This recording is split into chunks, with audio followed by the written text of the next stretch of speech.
नमस्कार। कहानी संग्रह में हमारे सभी दर्शकों का हार्दिक स्वागत है।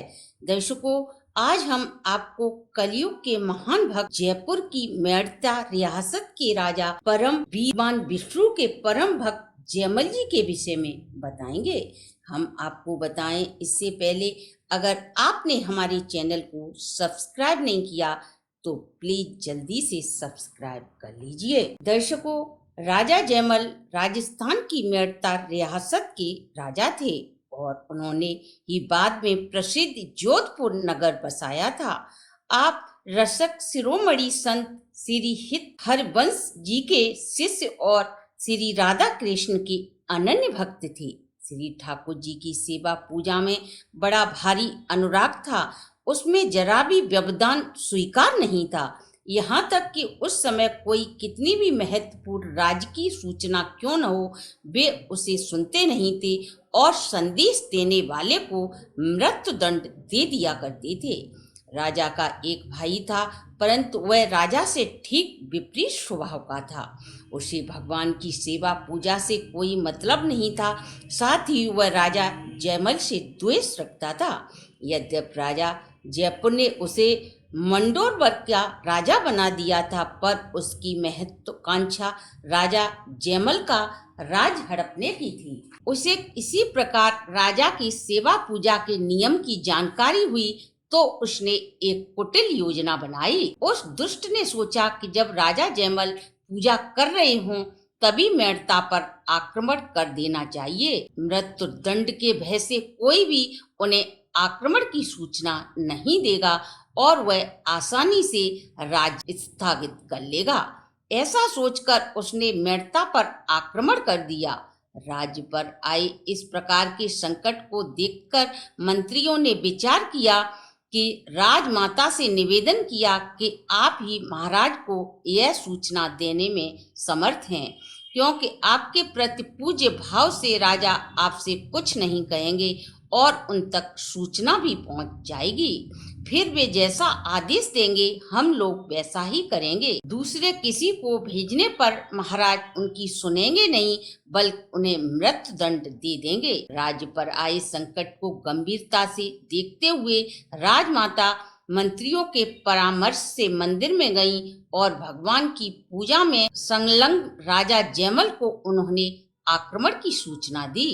राजा जयमल ने अपनी माता की बात को सुनकर सिर्फ इतना ही कहा कि भगवान सब कुछ अच्छा ही करेंगे और स्वयं नित्य की भांति पूजा में ही लगे रहे।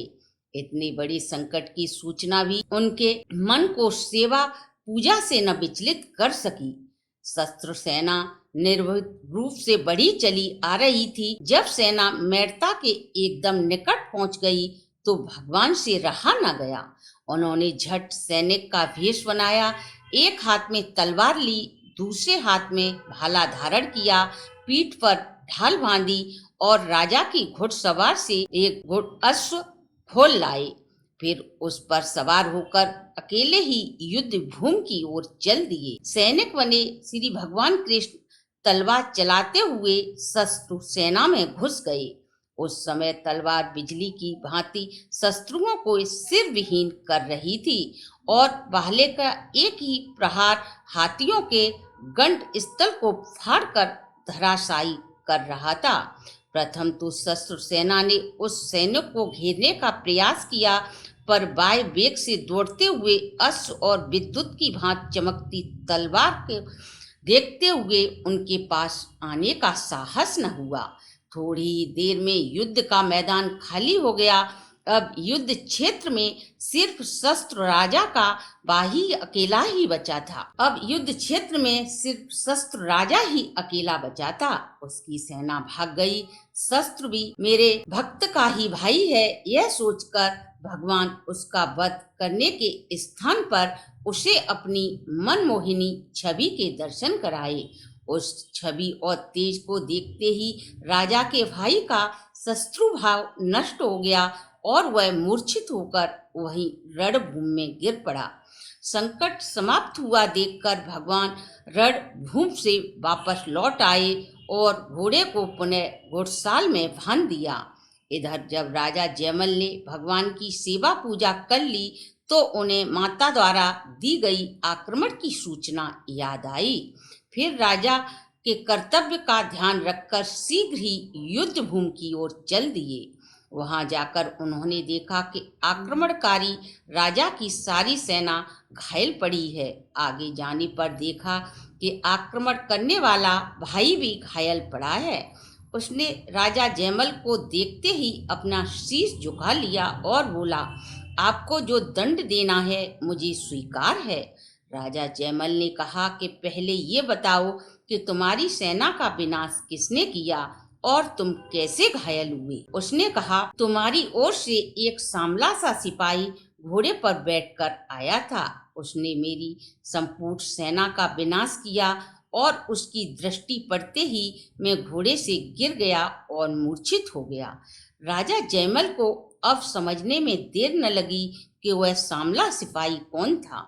उन्होंने भाई से कुशल प्रश्न पूछकर उसे घर वापस भेज दिया। उधर भाई के मन में भी पश्चाताप हुआ कि मैंने अपने संत प्रकृति भाई से इस प्रकार का द्रोह किया। उससे बार बार उसने अपने भाई से माफी मांगी और स्वयं भगवान का भक्त हो गया। इधर राजा जयमल के मन में बड़ा भारी दुख हुआ कि मेरे कारण भगवान को इतना कष्ट उठाना पड़ा।